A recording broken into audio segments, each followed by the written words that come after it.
Hello, everybody, and welcome to the Pixel Judge podcast. I'm Bobfish, and I'm joined by Jensen. Yep. And Toast. Hello. This time we're going to be talking about a subject that's omnipresent in the gaming world. It's a subject we're going to have to address sooner or later anyway, and that is video game violence. Or more accurately, do video games make people violent? But hold that thought, because first we're going to have a quick look at what's coming up, because it's the summer. And there are always some big names coming in the summer. Personally, I know I shouldn't. I know I really shouldn't, but I'm really excited to get Blacklist. What about everybody else? Too expensive. Yep, continue. Well, it actually looks quite good from what I've seen with it, but, I haven't really played many of the old ones yet, but I'll have to get around to that. But what about anyone else? Well, generally, people consider Conviction to be the bastard child of the series, because before that it was very heavily stealth-based. I mean, it was one of those games where, they made the big deal about how all the stealth worked in Metal Gear Solid, yet you still had your boss fights. Splinter Cell has none of that. Anybody you meet in that game, you can take them out the same way as just about everybody else, apart from a couple of pre-scripted events. But then when you got to Conviction, it made the shift towards being a much faster, much more action-oriented game. And Blacklist does seem to be a very good balance between the two, in my opinion. It's still very fast, but it still has the stealth aspect a lot more pronounced, or at least it seems to. So some people disagree. Well, even the Spies versus Mercs, the way they've sort of marketed it is you have the classic one, which is now returned. It wasn't present in Conviction, and now they have it here, which is basically the old one you found in Chaos Theory and Pandora Tomorrow. Then you have sort of Blacklist, Blacklist Spies versus Mercs, as they call it, which is supposed to be more just quicker. You don't feel there's not that huge consequences if you get spotted and die, and it's 4 versus 4, so there's 4 spies and 4 mercs instead of just 2 on each team. So it's a bigger team working together, and it sort of more resembles a more typical multiplayer game. So it's something maybe new players can jump into and learn, and then they can bring it onto the classic mode, which is slower paced, and you have to be more smart about what you do, where you move, how you communicate with your teammate, and so on to succeed. So yeah, it really does seem like they're trying to cater to everyone in a good way, without sort of just. Usually, when you hear someone's trying to cater to everyone in the game industry, it's like basically you get Blacklist. Spies vs. Mercs, and that's the only thing you get. But here they're really trying to give something to the hardcore and something to the more mainstream, without sort of just combining it into one big mess.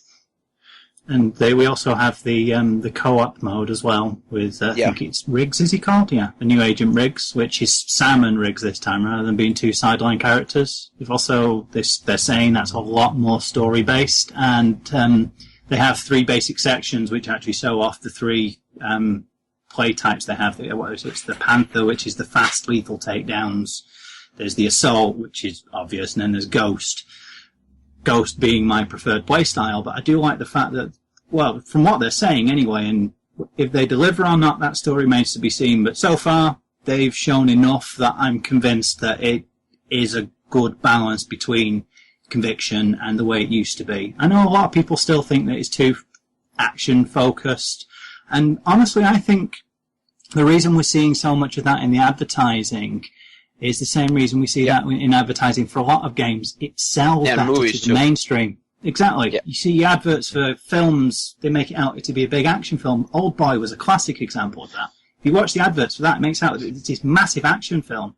There are only 2 action scenes in the entire thing. They often do that with Christopher Nolan's films, for example, they are action movies, Definitely. but the way they're shown off, they look like Transformers movies in the trailers, but they're much smarter when you actually watch the movie.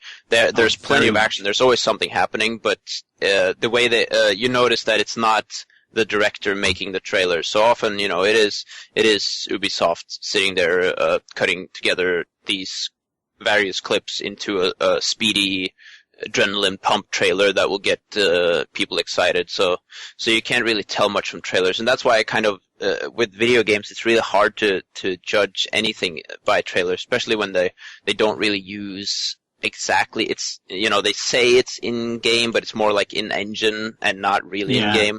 Like a spectator mode, so usually it's better to just get and it's better to get just 10, 20 minutes of gameplay footage. And honestly, I think they've done a good job so far with Blacklist showing off at least the multiplayer aspect, Spice versus Mercs and stuff like that. They've shown off extensively the gameplay of it, and with like walkthroughs and presentations and stuff. Well, that's what you were saying there about the judging by trailers. This is why I generally judge a game more by a dev diary than a trailer, because that then is the people who are actually making it, showing you what they want you to see. But usually that is, because usually the dev diaries, a lot of these are, like perfect example, when the new Call of Duty Ghosts or Ghost, whatever, was announced, they had the video that everyone made fun of with the dog and the fish that swim away from you and stuff like that, and people just, so you feel like it's not really necessarily a good thing, because often it's just like propaganda almost. So, I like when they present it to you, but the gameplay of it is really important, just seeing some gameplay.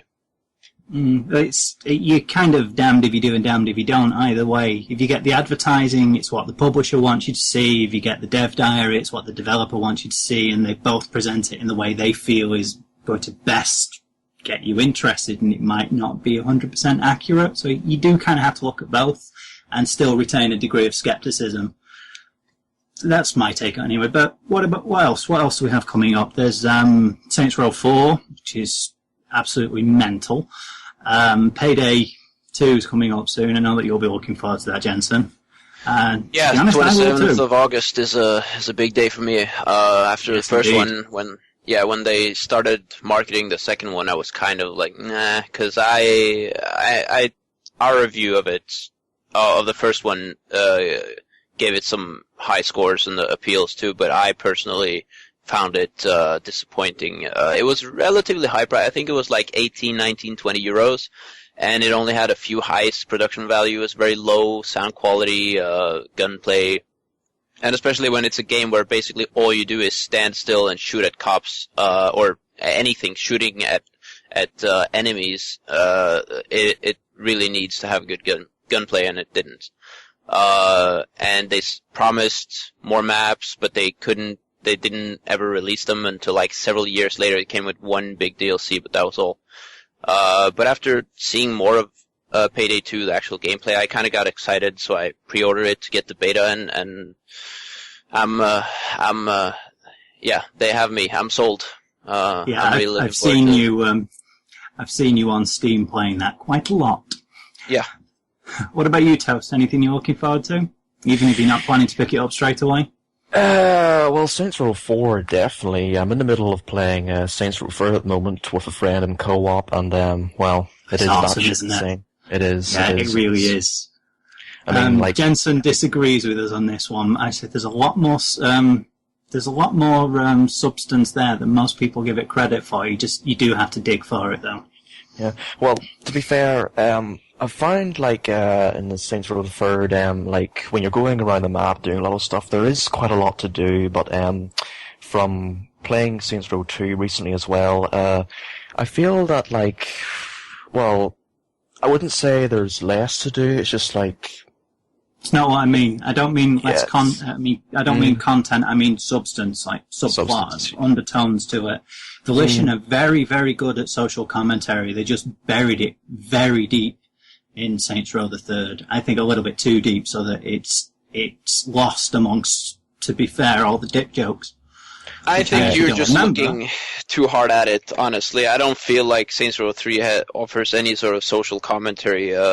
And honestly, a lot of the stuff that made Saints Row 2 good, and I played it on the PC, it was a terrible port, and even so, I actually managed to play it because there were things in it that I really missed in Saints Row 3. I mean, the co-op is much better in 3, there's more vehicles, there's more weapons, it goes all out, but it kind of lacks that sort of a route to reality, because the problem is if you go too crazy on it, you kind of start getting detached. It's like the movie Hostel, like the horror movie, torture movie thing. The problem with that movie for me was it goes so to the extreme that you're not disgusted anymore. You just sit there and laugh because it's so over the top, and it becomes sort of like a involuntary comedy, or like they didn't try to, unintentional. Thank you, that was the word. But with Saints Row 3, I kind of feel like they tried so hard to be kind of funny with all the dildos and poop and nudity and all that stuff that I felt it just fell flat sometimes, whereas in Saints Row 2 you had some serious moments. I don't want to spoil too much, but there's a character's girlfriend gets killed, and it's a really stylish, cool cutscene, and you kind of feel you relate to the character and to the event, so you want to get them, so you grab a sewage truck and you hose them down with shit or something. You kind of have that sort of balance where there's something really serious and then there's these crazy over-the-top moments, and I think Saints Row 3 kind of just went a little too far. And from what I've seen of Saints Row 4, people who loved the third one will probably, Saints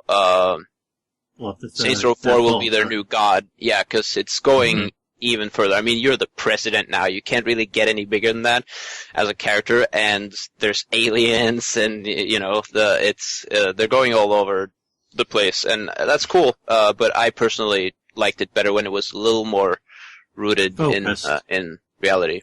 Yeah, more focused.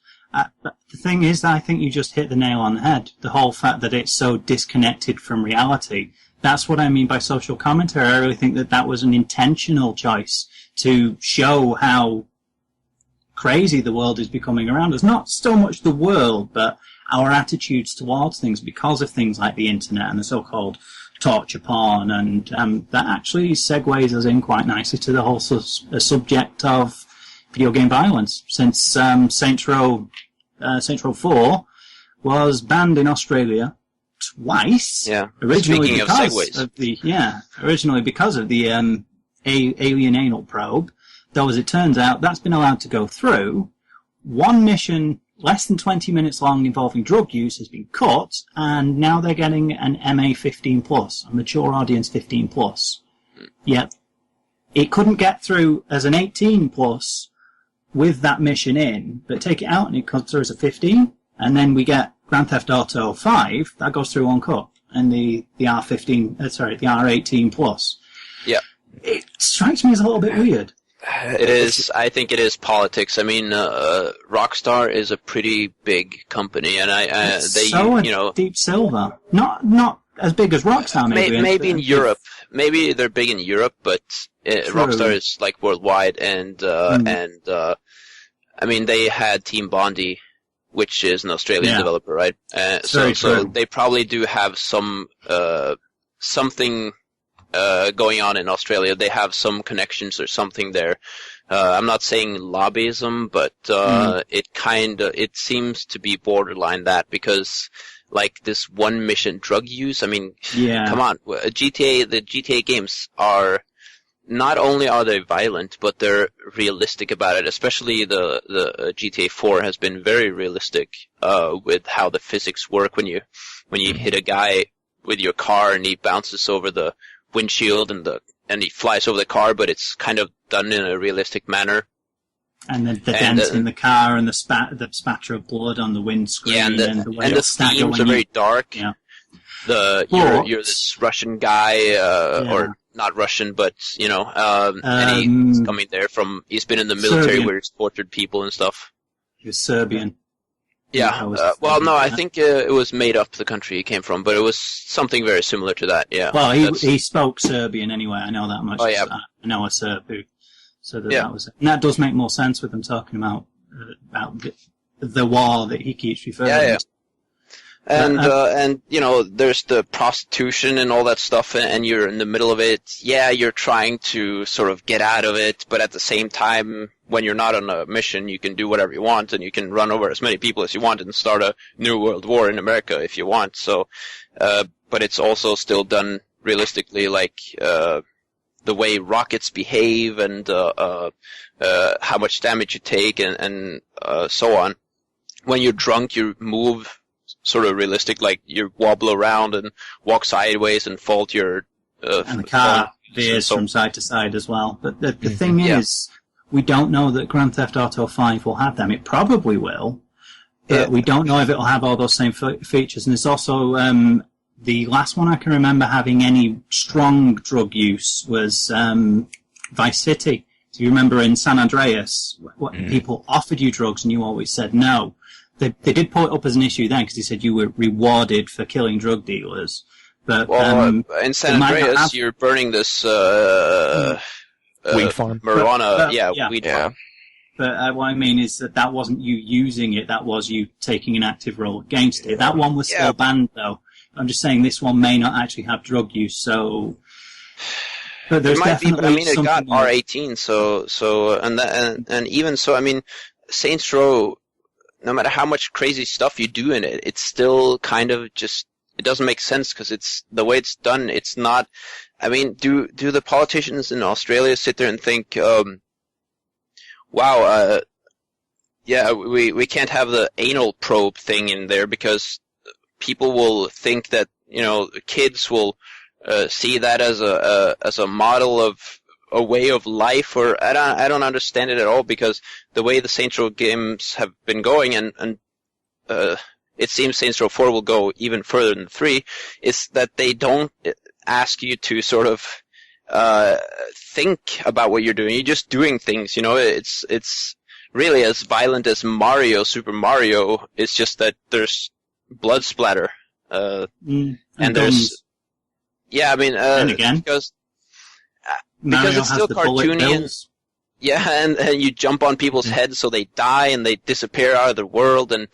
so it's just and then he kidnaps a princess, so he's really a pervert. But my point is just I really don't understand why Saints Row should get such a hard time getting through the rating system when GTA 5.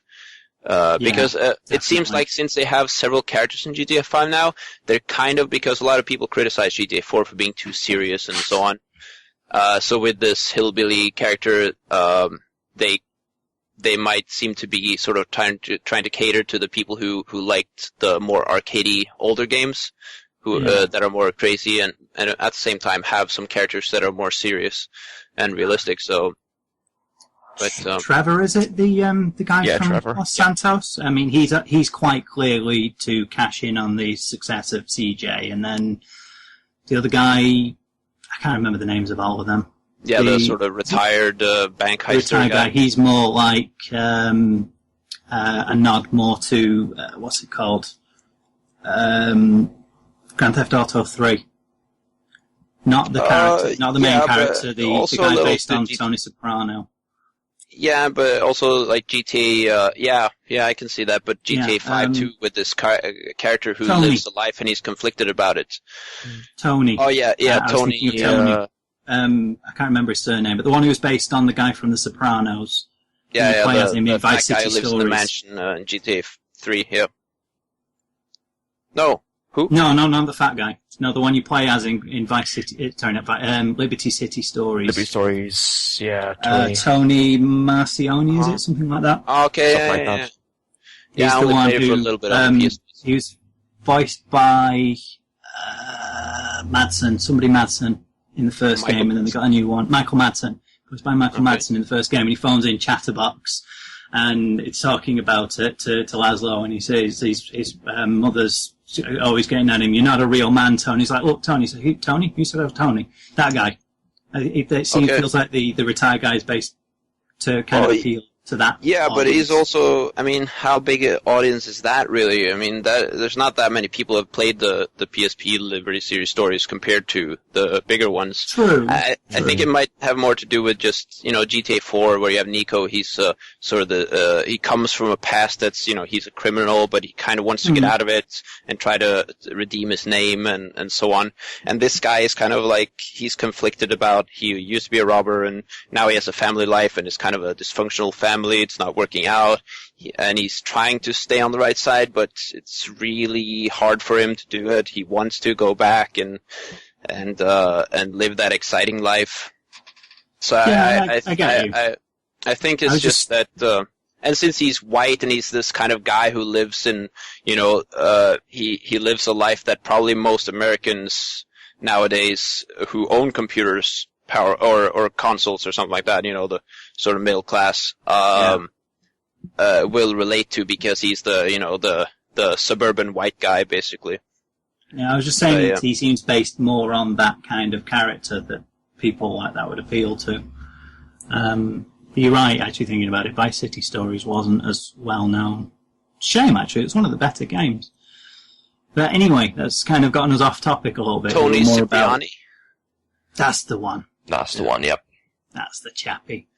But yeah, bit back on track. We were talking more about violence and the fact that as much as it seems unfair that Deep Silver didn't get through with Saints Row 4 without it being cut, the fact that Grand Theft Auto has made it through uncut, never mind the fact that it's made it through at all, it's the first time that's happened.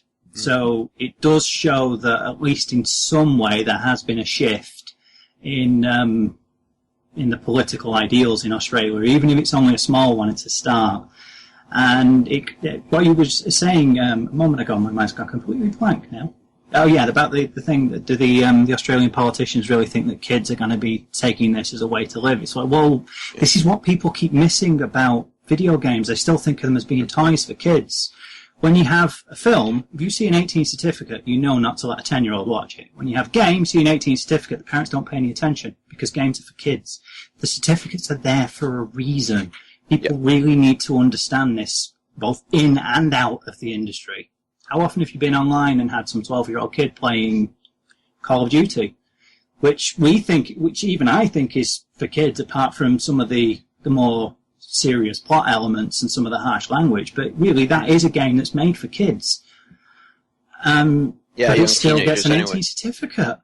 And everybody needs to change the mentality. We need to stop making adult games and make mature games. We need to understand the difference. Dick jokes and harsh language do not make a game mature. They actually make it extremely immature and crass. But that's how you get the certificate. And that shouldn't be the only defining feature. The film industry is a good analogue. The fact that we get the 12s now, that you can get away with saying fuck in a 12 certificate film in the UK. I don't know what it's like everywhere else, but that's for 12 and over. Definitely not in America. Swearing is like, and nudity is like NC-17 type material, so... which is weird. Nudity might be, but you can get harsh violence in a PG-13 film. I mean, and it's changed a lot too. I mean, look at Indiana Jones, The Temple of Doom. That was like the first movie to ever get the PG-13 rating. And, back in the 80s, TV series and like children's cartoon TV series and movies and so on, the Goonies. I mean, a lot of these movies and series had what you might call like damn or something like that, some words that you might call curse words, especially now in modern day children's TV. You don't find anything like that at all. It's, the mentality is that sort of it's the government's responsibility to take care of your kids because you as the parent can't be held responsible. It's ridiculous. I mean, the final responsibility should always be with the parents. It shouldn't be like, why are you selling this game in the stores? Why are you letting my kid play these games? No, you fuckhead. You are letting your kids play. Yeah, it's so, no, but even then, I mean, you're supposed to, I'm not saying you're supposed to control your kid like that, but if he has a PC or a gaming console, then you should know what he's playing. because sure, you didn't buy the way. game, maybe he found another way to buy it, but you should at least know that. And it doesn't take that long to Google something in this day and age. Exactly. Or even go down, I mean, you have to, in the UK at least, you have to actually prove that you're over 18 to buy an 18 rated game, which means the parents are going with them. And they're told, you have to pay this. And a lot of the times I've seen it happen. They're like, you do know this is an 18 game, don't you? And the kid's like 10. And they're like, yeah, it's alright, it's a game. But what you were saying then, we have profanity filters and explicit content filters on our modems and things like that. Parents are quite happy to use them to monitor their kids from getting porn or other stuff that they're going to watch. Why don't they do the same thing with video games? Why do they complain about that? Why is it still seen as something for kids? I mean, these consoles cost, even now, they still cost hundreds of pounds. That's not something you're going to get with your pocket money. A computer will cost you even more. And yet, they look at them as just being toys. When I was a kid, I know this sounds stupid. I'm not that old. I'm only 33, but when I was a kid, a toy was a rubber ball on a piece of string attached to a wooden bat. I'm not joking. That's 30 years ago. That was a toy to me. Or that other one, it was a little plastic, looked like an ice cream cone. Had a ball inside it, a little button. You could flick the ball out and then you throw it up and catch it back in the cup. And now you get kids with iPads, the dark ages and of toys. phones. Yeah, how it quickly changes. Yeah. And okay, we got the Transformers as well, so I'm not complaining. But still, I look at what the kids get now.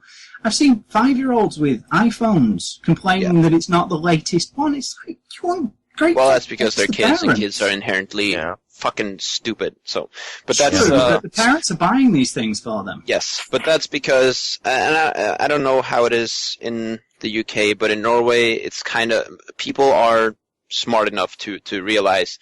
But you see, I mean, it might just be a minor issue in America too, but it's hard to tell because you hear about it all the time. But then again, there's 300 million people living in this country, so you're bound to have some idiots. But you keep hearing about like parents suing a game store or something like that for selling a violent game to their children, or complaining because this game shouldn't be allowed because we shouldn't feed violence and sex and immorality and stuff like that to our kids. But in Norway, it is for the most part normal, where you feel like, okay, these games are violent, they're meant for adults, you can't buy them if you're a kid, and even if you can buy them, your parents usually have enough of a brain to check up on you and to have a discussion with you. So it's not just like, oh, it's the government's fault because they have tons of money and I can sue them and get money for it. Here's the thing. So, but I don't know, how is it in the UK? I'll come back to that in a second. I was just with you saying about America. They have, I think it's 300 million people there, like you said, or thereabouts. And they're always making a load of noise about it. The ironic thing there is they're an extremely conservative country, and they often ridicule Norway for being like the home of all those liberal heathens. Yet in Norway, where you're liberals, where you're socialists, where you're supposed to allow all this stuff to just go la-di-da and go by and be the godless heathens, over there, you're a lot more responsible. So, England's kind of in the middle, I suppose. We still get a lot of the things where the kids get them, but we don't have quite the same mentality the Americans have. I'm not saying that it's accepted over here, but I don't want to play to stereotypes, but generally speaking, if you get online and there's some little kid there bad-mouthing you, it's going to be an American kid, because it's part of their mentality to be USA, America! I think it is just the very loud-mouthed minority. I think most people over there too are quite normal. And they say, definitely. Yes, it's a conservative country, but that's because who runs the country? Old white men, and they're the ones who speak for the nation's behalf. So while most people in America, I mean, they've done research and it shows that like half the population have at least tried weed, at some point, or even more people. In several states now. Yeah, and they're really, most people are quite liberal. It's just that the politicians aren't, and even the ones that sort of, you have Republicans and Democrats, and the Democrats are supposed to be much more liberal, and they're liberal, but they're sort of, they want the federation to they're liberal have more power. They're liberal. Yeah, but compared to even current so, they're conservatives. kind of in their slogans and when they have the before elections that they're the liberals, but really they're kind of both variants of the same thing, and they're all sort of old white men in their mentality anyway. Yeah, I was going to say, you look at the Democrats of today, the supposed liberals, and Ronald Reagan, the poster child of the Conservative Party, was far more liberal than they ever will be. He wanted to bring in social, and not just not just the Obamacare thing. He wanted to bring in socialized healthcare, and he almost got it through as well. He was the one who brought in the whole thing, no family left behind, no child left behind, which they now see as subsidized housing. He brought all that stuff in. All these things that they see as evil liberal conspiracies. Well, it is just, that's what politicians do. They rack on each other, but I kind of feel like American politicians, well, most of them, especially the Democrats, are kind of, video games deserve no blame. Because it's sort of like art for the sake of art. It's not. Yes, it can provoke psychos to do things, but empty carton of milk can provoke psychos to do things. So you can't ban everything. You just need to have responsible parents and responsible guardians for kids when they grow up. And I mean, and it's the whole thing where some absolutely mentally challenged people think that violence is up because of video games and there's a direct link. First of all, it's completely non-factual. It's wrong. Violence is down in, for example, America, while video gaming is up. It is almost synchronized in how the violence has gone down while the video game sales and popularity has gone up. And it's so you could almost say that no, it's because of video games that people are less violent. But again, just seeing two graphs and saying, "Oh, there's a direct link here," is just that's retarded either way. I mean, you can't just look at it that simply. Equivocation is not causation. No, so I think it's pretty stupid. Anything can make anyone rage, but it's just. I mean, video games. It's the same as with movies before it and books before that. And comics. When John Lennon got shot, it was the Catcher in the Rye's fault. Assassin's Creed. That had nothing to do with anything violent, and that was the fault of the book that John Lennon got shot. People just need something to blame, something simple. No, I actually haven't played it. There's a scene at the beginning of that. There's a scene right at the beginning where you go to a theatre, and there's a little factual comment in there from Simon, the English guy, who mentions that when that play first started in the 1800s, was it? I think it was, it was 1800s. When that play first started, parents were railing about it corrupting the youth. They were blaming that on violence. So we've had stage plays, we've had books, we've had music, My Sweet Satan in a tool shed or whatever the hell it was, and then there were comic books, and then it's films. Video games are just the latest in a line of things that people want to blame for all the world's ills. And what you were saying about... Sorry, go on. Yeah, it's just, it's the same as, I'm not going to go into a rant about religion, but most people who, like, if you believe in a certain god or gods or whatever, I mean, thousands of years ago there were different gods and now there's different ones, but they all have sort of the same point to them, you can say, whereas it's something very simple to believe in or to blame or to look at, or it's just something that your mind can just say, okay, it's that's the reason, I'm done with it, I don't have to think about it anymore. And it's the same with violent video games. It's just, okay, it's that video game's fault, it's easy to see it, I don't have to, I am absolved of all responsibility, I don't have to think about it anymore, just get that game off the rack and then my problem will be solved. But of course it won't be, but it's just something people can... Yeah, people just need something to blame. Great minds, they just need something to blame. And actually what you were saying about the potential for video games to have actually reduced violence, I'd say that's not just potential. I'd say in a lot of cases, I'm certain it has, because you think about it. A film, 90 minutes, 2 hours, maybe 2.5 hours these days, then it's done. What do you do with the rest of your day? A video game, you could get one video game and play it for months. And what are you doing when you're playing that video game? You're inside playing that video game instead of being out on the street, bored out of your mind, doing something to pass the time. As sad as it sounds, some kids are out there getting into fights and stealing stuff just because they have nothing to do. Of course, because they really are that bored. But it's not really the video game. Then it's just something that's keeping them occupied until. Yeah.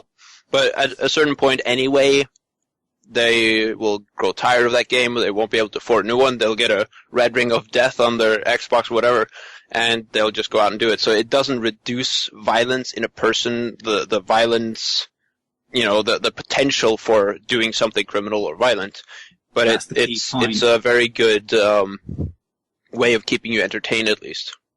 There was. It's just that I just feel it really doesn't have anything to do with the violence in the world and wars and crime and anything like that.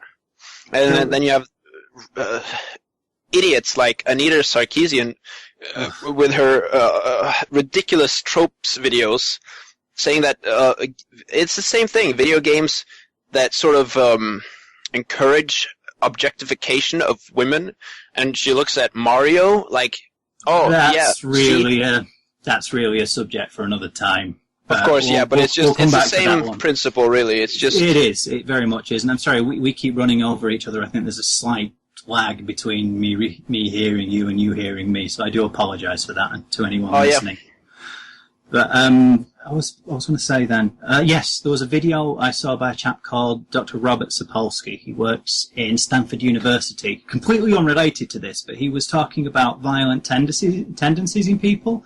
He's saying that they went into lots of different things and saying that all of these different triggers don't create violence. Like, for example, I'm sure everybody's had one of those days where you've woken up, you've gotten out of bed and you've stood on something and you're like, ow, it hurts. And you've woken up a bit grouchy because you haven't had enough sleep, and then you hurt your foot, and then you're walking out of the room and you kick the door frame and you hurt your toe, and then you bang into something and just boom, you're off. And it's just one of those days. And it's just that one thing that brought the straw that brought the camel's back. And he was saying that the kind of people who are prone to outbursts of violence, it's not the event that's caused the violence, that's just triggered the violence that's already there underneath. It's like being stuck in a traffic jam or the stubbing of your toe.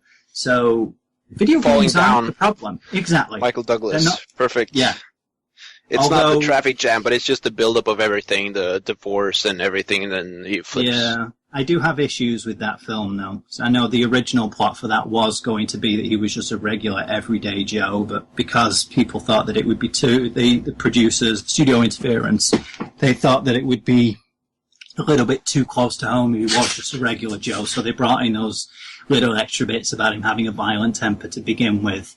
But that is a really good example, because for the most of the film, he's just a guy having a really bad day. Even the bit where he fights those street hoods, he's just annoyed because they're hassling him. He doesn't really do anything violent until the end. Until right near the end. Yeah. That was one thing. But he shows that's actually a really great example of exactly what the so-called Type A personality can be like. It's not the games that are making them violent. It's just the games that happen to be triggering that one specific episode. People. This was something else completely unrelated, talking about, ESP and things like that, and psychic, and people like, you pick up the phone, you were thinking about somebody, oh, I was just thinking about you, that means I'm psychic. They take the positive, and they ignore those hundreds, maybe even thousands of times they've answered the phone when they've been thinking about a roast chicken or what the dog's going to do tomorrow. Yeah, people, that's why fortune tellers still have a job, because it is very easy to make people believe even the strangest things, as long as you can come up with a simple explanation that works in the moment for a person in distress who's just looking for answers or something like that, for example. Then something very broad. So we kind of went on a bit of a tangent there, but the point is, it really isn't the video games that are making people violent. And I know that what we say isn't going to have a massive impact on a lot of people, but we really do. It's about we need. But I mean, we are walking proof, aren't we? I've played so many violent video games. I've seen so many violent movies. I saw Terminator 2 when I was 8 years old, and I saw played RoboCop when I was 8. There's a dude who gets covered in toxic waste and splattered all over a windscreen. Yeah. And I played Kingpin and Soldier of Fortune. I believe they came out the same year. Those two games were, I remember vividly taking the shotgun, shooting people in the stomach so their intestines came out, and I loved it. And later levels with that big heavy machine gun, you could shoot the people so that you can cut both of their legs off before they fall to the floor. Yeah. I've never done that on a mad killing spree. Falling down, screaming, and it was so violent. And Soldier of Fortune 2, where you could take a knife to a guy's, a guy was lying dead on the ground, you could take a knife to a guy's face, and tiny little pieces you could pick out of his face and his eyeballs, and it was grotesque. But I mean, I've killed probably several hundred flies in my life, but that's about it, really. And I've never hurt any animal. No, we don't have cockroaches here, but I probably would have killed some if I. But they're huge, aren't they? Ugh. No, thanks. Depends on the individual roach. Some of them can be very small, but that's the thing. I've been playing. I'm 33 now. I've been literally playing video games for more than 3 decades.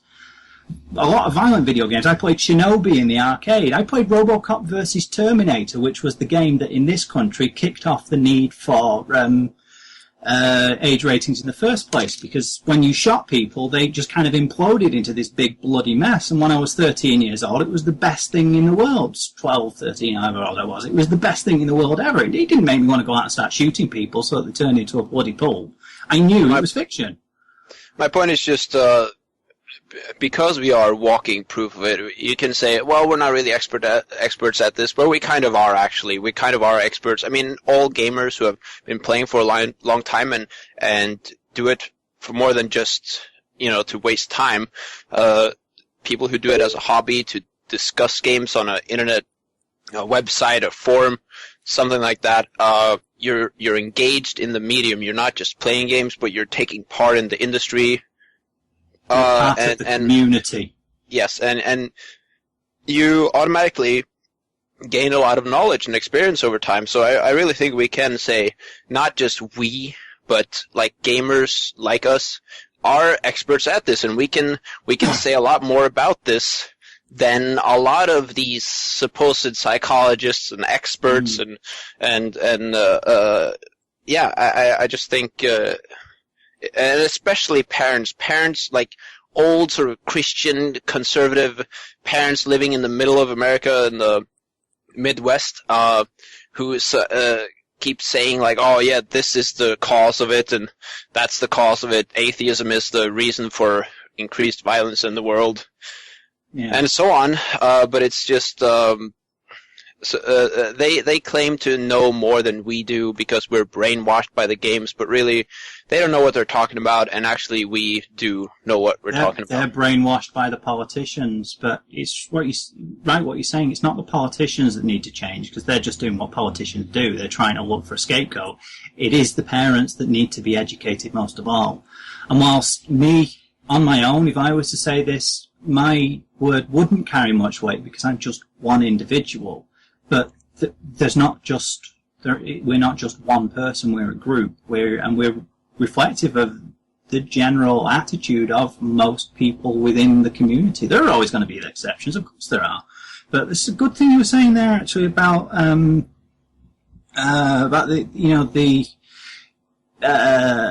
being a spokesperson, being somebody knowledgeable about your medium. We have this, again, a weird disconnect with video games. Like, if you get somebody who watches a lot of films, even if they're not a paid reviewer or something, or a paid critic, if you know that person has watched a lot of films, most people will respect their word about most films. When it comes to video games, we don't get that.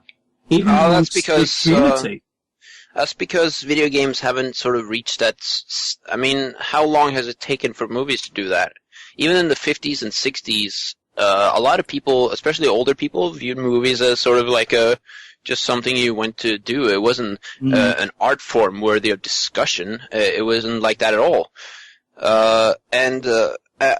You're saying that we need to educate the parents, but really, I don't think we do, because they'll die off. No offense to all parents around the world, but they'll die off, and we will grow up. We will be the parents, and we will necessarily the existing parents, but parents in general, because I'm probably from the first generation that really grew up with video games as a part of my life. the generation coming after me, like anybody under the age of about 15, they will be the first ones to truly grow up with it all. But if a lot of them still aren't going to be playing video games, because it's what I was saying to somebody when I was talking about how it's different reviewing games than a film. Because a film takes, like I said, it takes 2 hours. Anybody can sit down and watch a film. A video game takes a much larger investment. So we do need to... people really need to be educated to the fact that video games aren't what they think. They need to be shown instead of making the snap judgments based on that one. It's like you'll get the scene from Call of Duty, No Russian. They show that one little clip. Scene. Exactly. Yeah. People judge it from that one little clip, and Call of Duty may not be the best example because it is primarily a violence game, but there's so much more to the medium than just Call of Duty. There is, indie games, let's think, the World of Goo. How could that be seen to be violent? But it's a video game, so it must make people violent. But I think, when we grow up and when the kids younger than us grow up, still, when we grow up, that's, if I'm not grown up yet, then probably I won't ever grow up, and I don't think I will. Peter Pan, damn it. Yeah. But it's like, even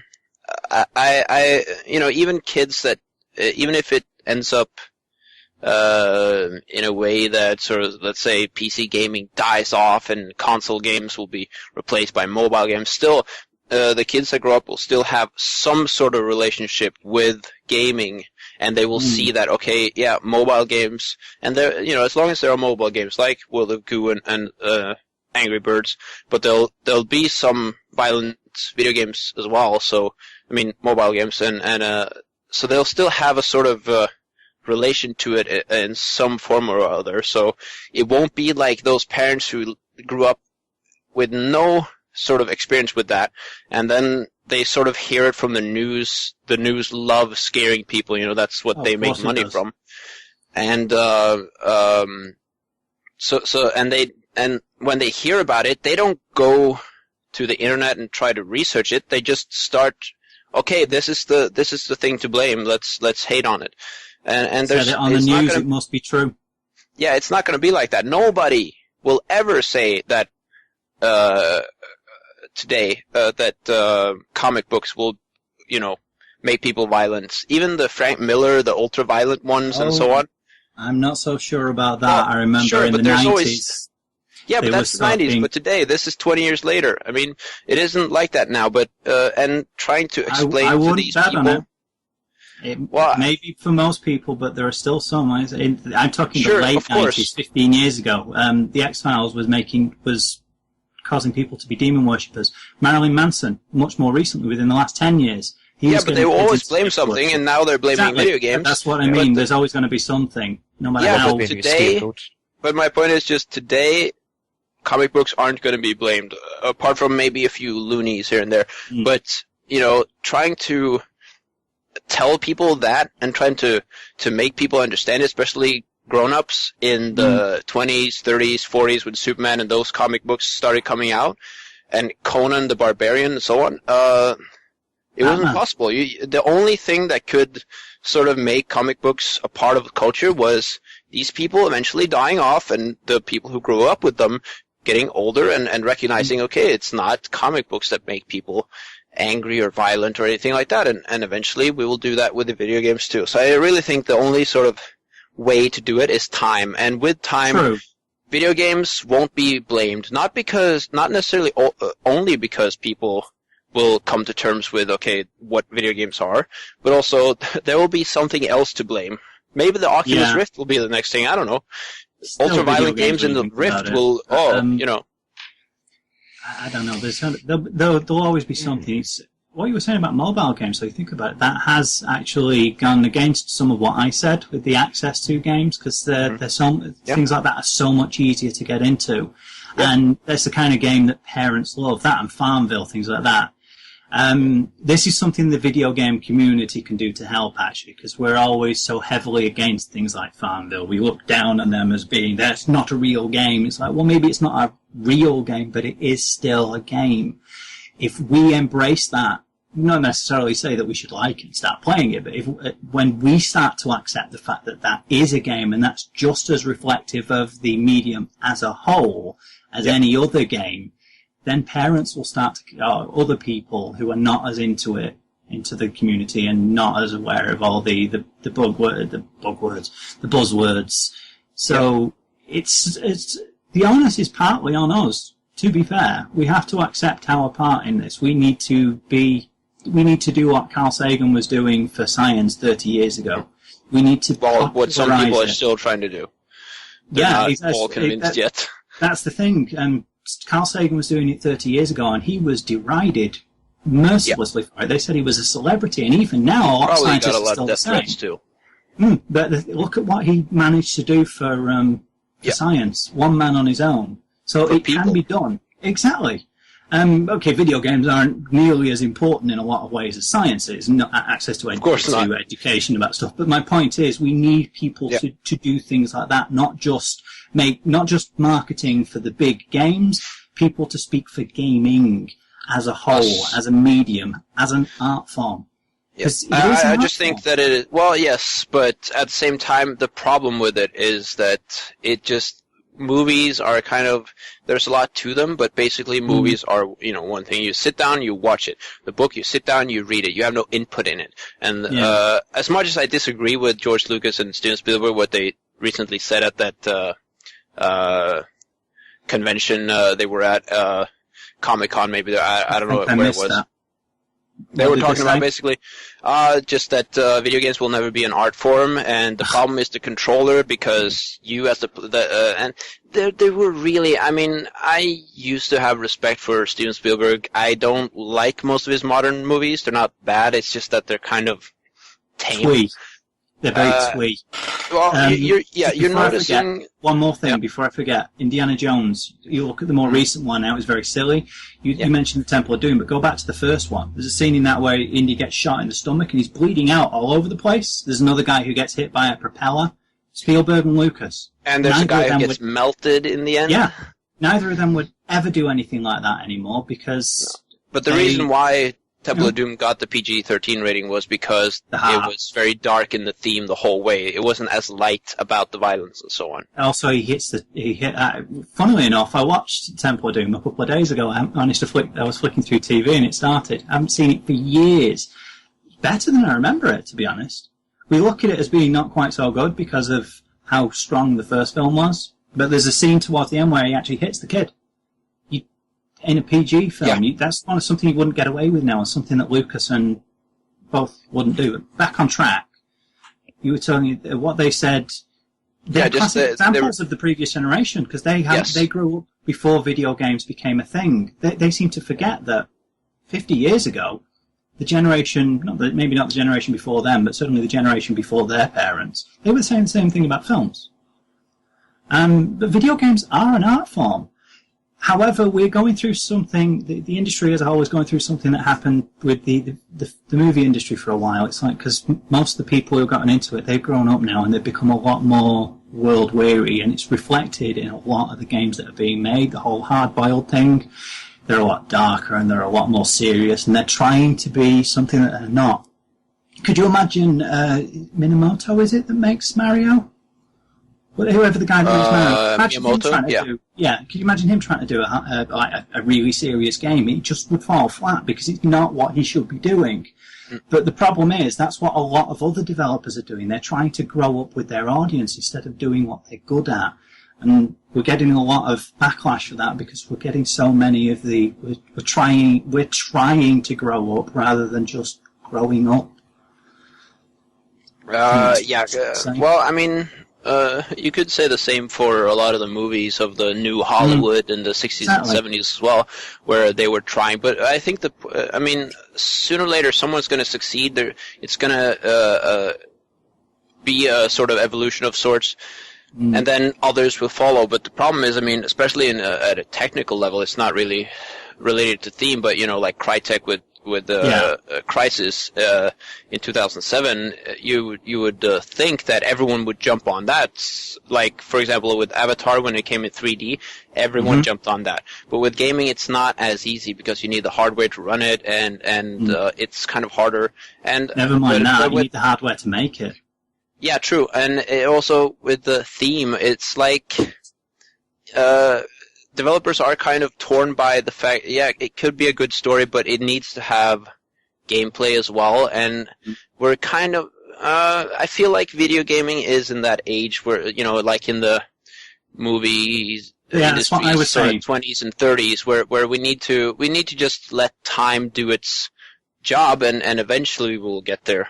Yeah, that's what I mean. We're trying to grow up. Yeah. We're trying to validate ourselves by validating ourselves. Yeah, but I think that's good. I don't think we should just. Of course, no. It's not that we should just ignore it completely, but it's that by trying to do it, people are trying too hard rather than just trying to make good games. They're trying to make grown-up games, and they're kind of. A lot of them are just missing the point. They're trying to make grown-up games by putting more violence, more sexual content, more harsh language, and that doesn't make a game mature. No, it's like what you said earlier. You said one of the most mature games I've played is a PG equivalent.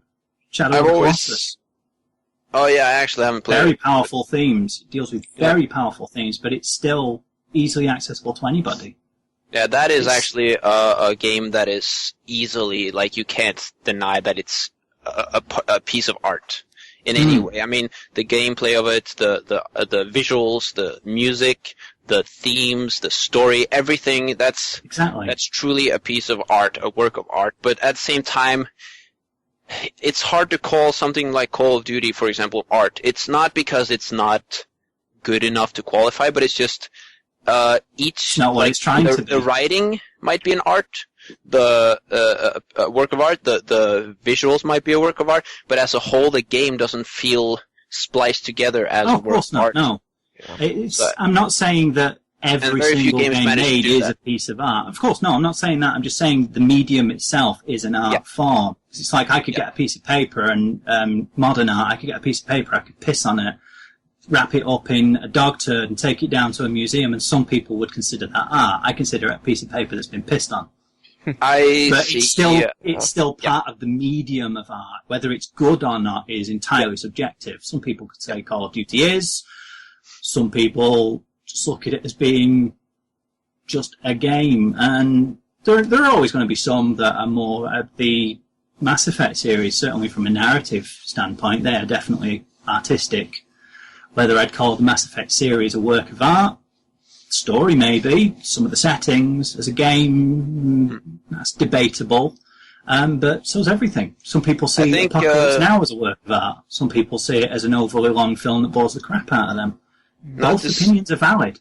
Not to sound like a hipster or anything, but I really think the indie scene is what is pushing the whole art form part of it. Because they're taking something that is, okay, they don't have money, so they use creativity instead to another thing. To reach further. Very big thing.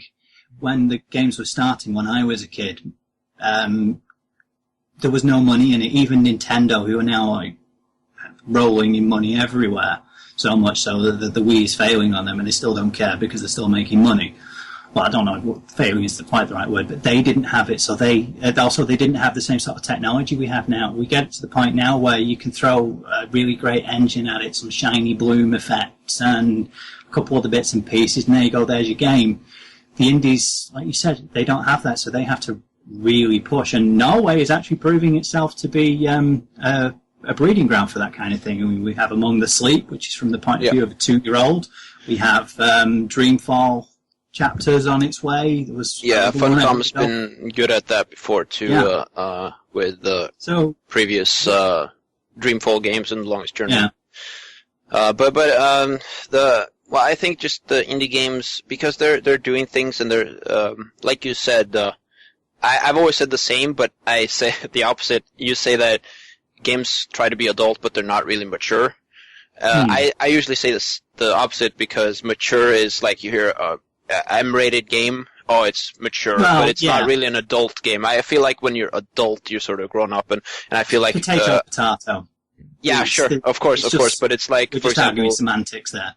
Yeah, of course, but it's I've always agreed, and I feel like the indies are trying to get there by not necessarily having ultra-violence and nudity and so on, but more sort of theming or sparking like Minecraft is like Lego, but it's for adults basically. I mean, kids can play it too, of course, but mostly it's adults who play it because it is sort of complexity. Yes, it is trying to be a childish game for adults, but it's not childish. It's a children's game for adults. Childlike. If you want to go into semantics, it's childlike rather than childish. Because it really and most mature games these days are childish. With the sort of the no Russian level, for example, you can in a game that use it better, it would be a really powerful moment. But in this game, it is controversial. It is a controversial thing for the controversy of it. It really is. It's like the it doesn't make you feel any more hate for the characters or anything. Yeah, it doesn't make you as a player feel any different. It doesn't make you feel, holy shit, that guy is evil, we need to take him down. You don't feel that. You just sit there, think, okay. I get to shoot all these people with an HMG. Yeah, or like I did, I didn't shoot them, so I have to keep holding down W and wait for the level to end.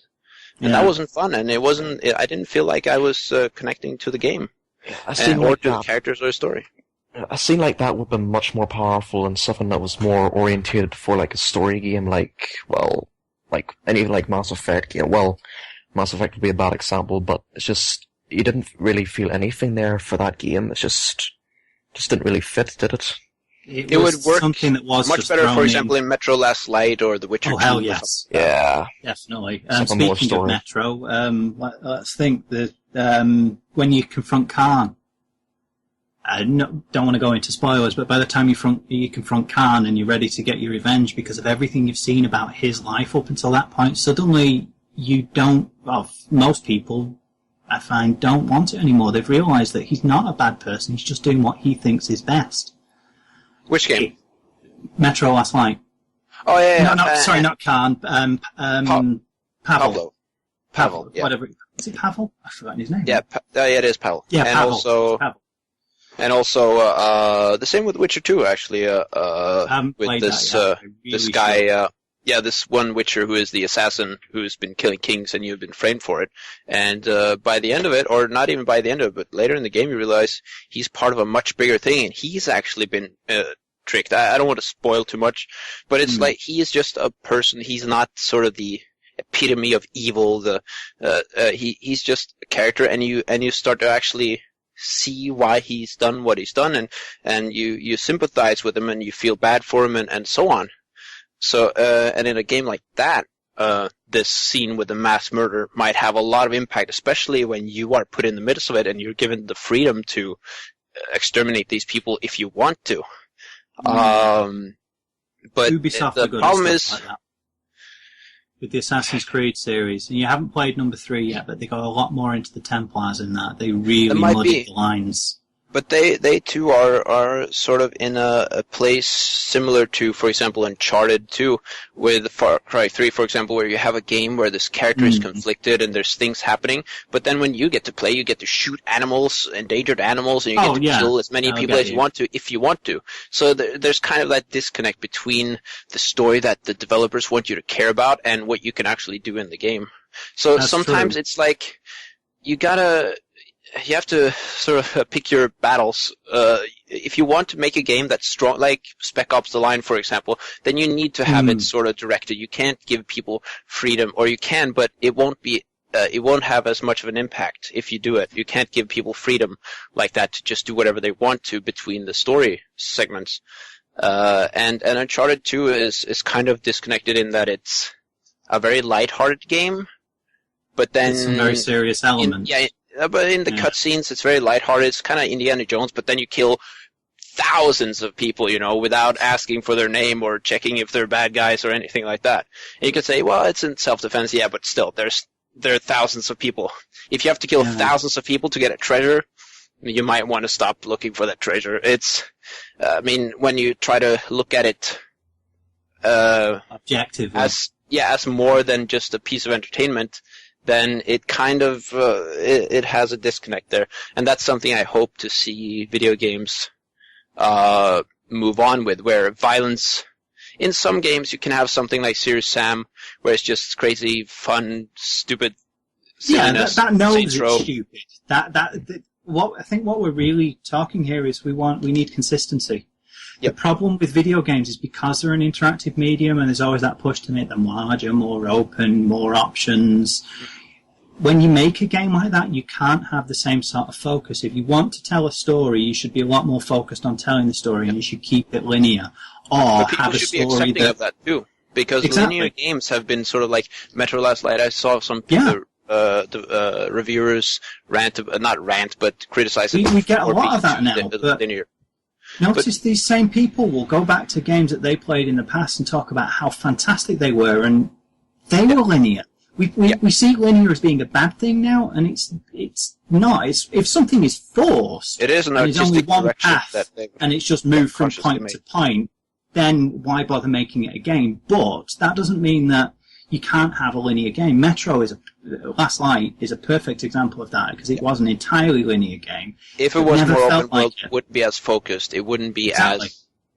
The linearity is what made that so powerful. Because within each little section, you had your freedom, but then once you were through that, and even then, when you were going through that, because of the way the game was constructed, even though it was more forgiving than the first one, can't speak about Ranger mode, but even though it was more forgiving in a lot of ways, it still left you with that decision: do I go in all guns blazing, or do I try and sneak past them? And if I sneak past them, do I kill them? Do I sneak past them? Do I knock them out? It brought you into the experience a lot more, and that's because focus. Yep. Linear. And just think about that. With focus. You hear about it all the time. Reviewers say, like, just mention it in reviews, not as a criticism, but just they mention it, like in GTA 4. It sometimes feels a little odd where you finish a mission where some character has been kidnapped and you have to save that character, and then the mission is done, and you can go to the next part of that mission to continue it, to save that person who is now kidnapped and about to get executed. And then but you can just drive around and cause mayhem if you want to, and it kind of, that shows a sort of disconnect. Whereas in Metro Last Light, think about that, if that was open world, you're supposed to chase this Pavlov guy the whole game, pretty much. You really are. And if that was open world and you're supposed to just do a few side quests here and there and go 100 miles in the wrong direction if you want to, and Skyrim 2 kind of suffered from that, where you lose that sense of urgency and focus, whereas a more linear game has that focus, and therefore it has more of an impact on you as the player when you really feel like, I have to get going, get moving, come on, even with that focus. Sorry, I'm losing words. I can't talk anymore. My brain is emptied. We'll be wrapping this up shortly anyway. I wanted to mention, you were talking about side quests. If you remember, Last Light actually does have some side quests. It's just they're tied in so neatly. Like, there's a little one where you have to find a teddy bear for a little boy. But the thing is, it brings you into a point where you're supposed to be relaxing. You're in the city, and it's giving you that, let's go and have a little break. And whilst you're there, you do that. It still doesn't lose that focus. You still feel like, okay, you're winding down, you're buying ammo, you have to charge up your energy for the next It makes it feel part of it. like a more organic environment, rather than just being, there's a guy over there with a big exclamation point over his head. It's just something, whilst I was wandering around, I heard this kid saying he'd lost his teddy bear, and I was curious. I wanted to see what was going on. I thought it was just going to be a little conversation. Then he started saying it's over there, and I was like, hang on, I could go and find that for him. I actually found that before I talked to him. So I just, here's your teddy, by the way. I just picked up the teddy bear and put it in my pocket. I intentionally went wandering around before I went to the area where that was, and I just thought it was just one of those things. And after I'd done it, I got such a sense of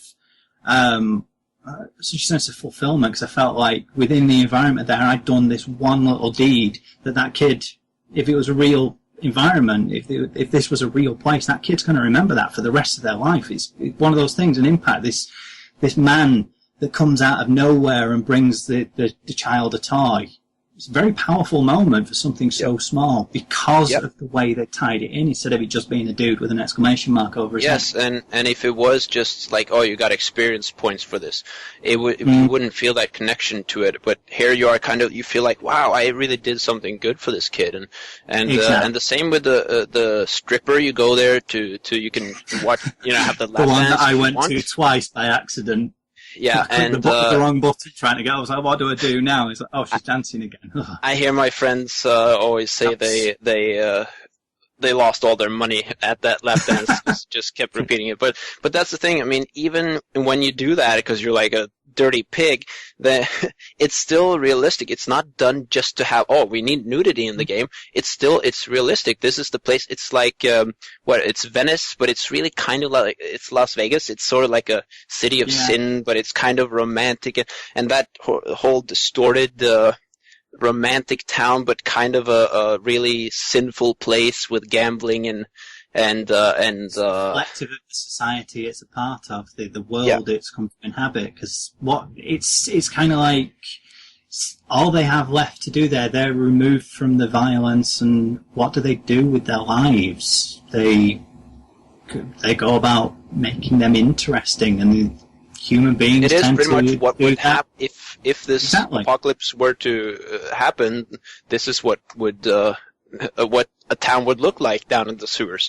They would have something like this, strippers, especially in Russia, a country like this. It needs something would to be distract like them from the realities of life, the hardships of life. If you have nothing left, what can you do? If all you have available to you to numb the ache is alcohol and sex, you're going to indulge as much as possible. Yeah, hell, the Russians found out how to make alcohol out of water.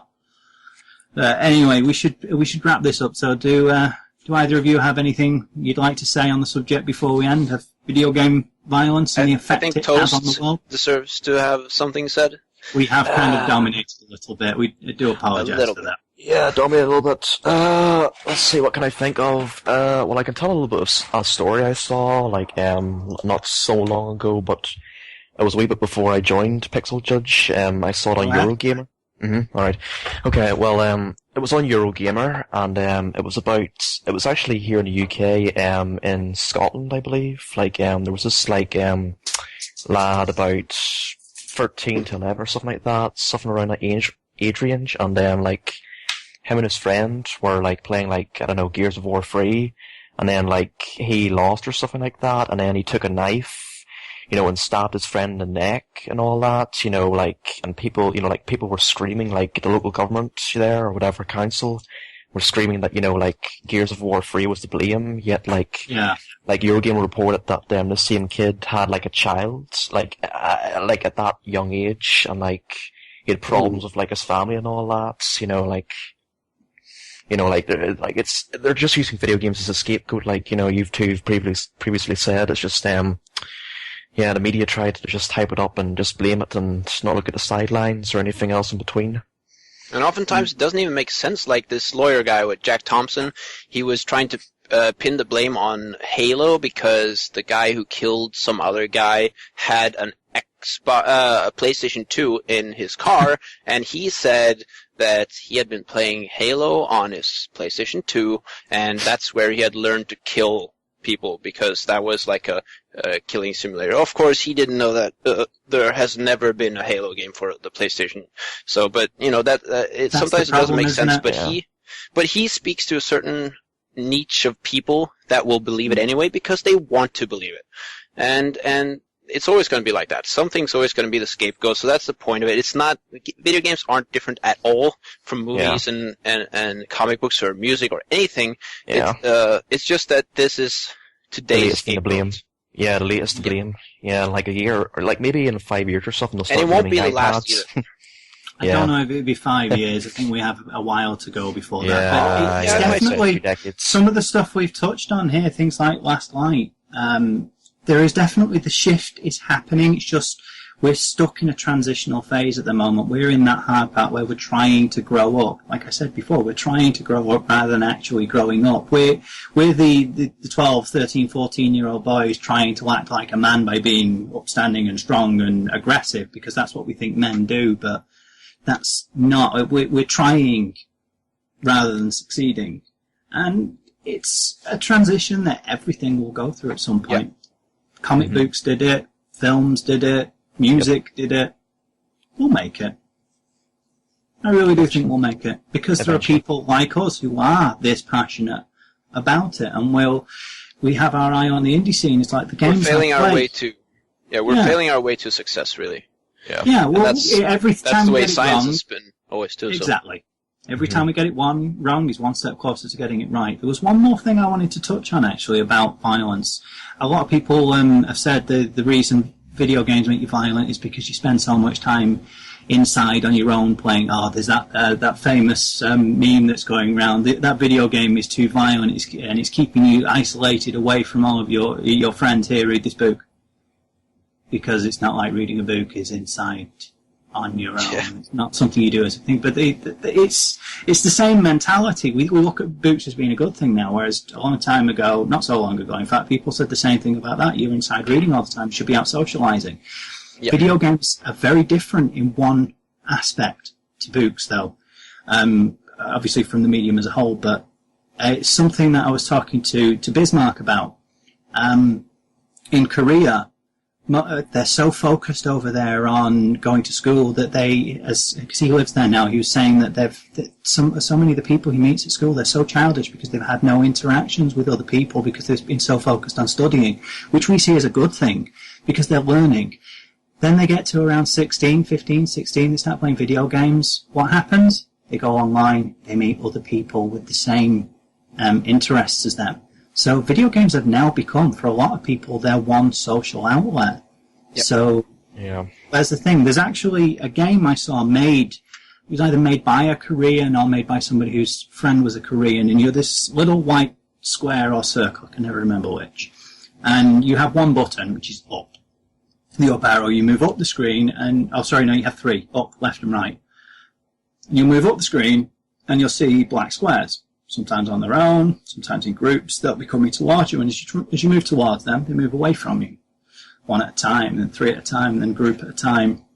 And I started playing. It only takes a couple of minutes, and I was wondering what it was all about. After a little while, I just got to the point where I thought, I know they're all going to go away from me, so I'll just keep going and get to the end and find out what it's all about. And then it faded to black, and some text scrolled past saying that the number one cause of death for teenagers in Korea is suicide due to loneliness. And it struck me then just how powerful that game actually was. This silly little flash game that isn't silly at all. That's the sort of thing that games need more. And I'll find the game. I'll have a link to it put down in the description below. You should all check that out.